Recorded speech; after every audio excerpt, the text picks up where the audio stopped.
Hey everyone, it's Alexander Robinson. Welcome to the channel, and this is my review for The Running Man, which is the latest adaptation of Stephen King's book. This version is directed by Edgar Wright and stars Glen Powell. The movie takes place in an unspecified year, but it's an authoritarian landscape run by this giant conglomerate media network, and most people live in poverty. Glen Powell plays Ben Richards, a man who has been recently blacklisted because of union activism, and he needs money desperately to help his sick daughter. He ends up trying out for one of the game shows at the network, very much against his wife's wishes, but he assures her that he will not try to sign up for The Running Man. He's going to try to sign up for anything possible except The Running Man. And what does he end up getting?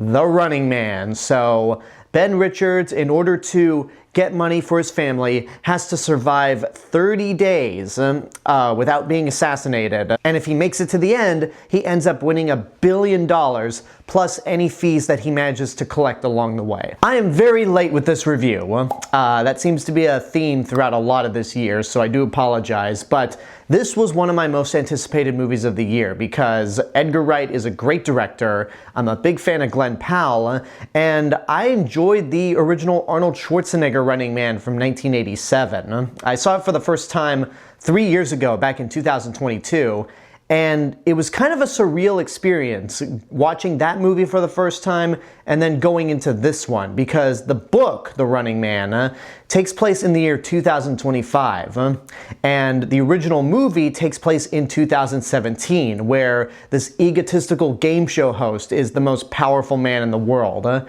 And the year I saw the original Running Man, I went, well, good thing we don't have to live through this ever again. And unfortunately, I was dead wrong. But putting that aside, because that's a can of worms that I'm not going to open on this channel, I was really looking forward to this version of The Running Man because it's not a remake of the Schwarzenegger movie. Instead, it's another adaptation of Stephen King's book, which at the time he actually wrote under the pseudonym Richard Bachman. And given that it's both Edgar Wright and Glen Powell, it made me a little more curious to see it, and I eventually did see it in theaters. I managed to catch it like a couple weeks after it came out, and I thought it was good. It didn't blow my mind or anything, but it was an entertaining movie, but it's nothing that I would go out of my way to rewatch again, especially in this current climate. The cast is pretty good. Your main lead is, of course, Glen Powell as Ben Richards.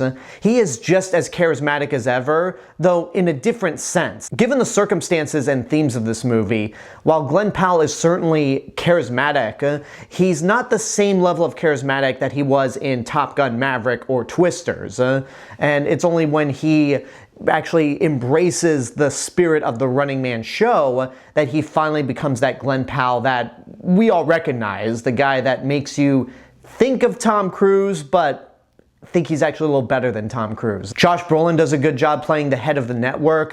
Colman Domingo is fantastic as the host of The Running Man. And this movie utilizes his talent so much more than Wicked for Good. I don't understand why he was cast to play as the Cowardly Lion when he only has like 2 lines of dialogue, but in The Running Man, he really gets to shine, and he's excellent. Emilia Jones is good for the little time that she's in, so is William H. Macy, but Michael Cera really caught my surprise in this movie. First of all, I didn't recognize him, and he just ended up being so funny that there are points where he almost stole the show from Glen Powell. Yeah, Michael Cera, the guy that we used to make fun of for just having the same monotone expression that he does in movies like Superbad or even Scott Pilgrim, is giving Glen Powell, one of the most charismatic actors in Hollywood right now, a run for his money in terms of stealing the scene. He's that good. The action scenes in this movie are well shot, there's a lot of clarity to them, they're violent as hell, more so than the Schwarzenegger movie, and it definitely plays into the theme of being desensitized to all this violence that the movie's trying to get across. The social commentary of this movie is not like super on point, but it is on point in one aspect, and that's how AI can be used to manipulate something that has clearly not happened. There's a lot of AI-generated videos in this movie, as in within the context of the film, no actual AI-generated videos because they're easy to spot. And it just happens to be very very timely considering what we're going through right now and what this movie is actually tackling in terms of its themes. So I enjoyed this, but there was one thing that ultimately disappointed me with this movie, and that is it doesn't feel like an Edgar Wright film. When you watch movies like Scott Pilgrim, Baby Driver, Last Night in Soho, and the Cornetto trilogy, those are undoubtedly Edgar Wright movies.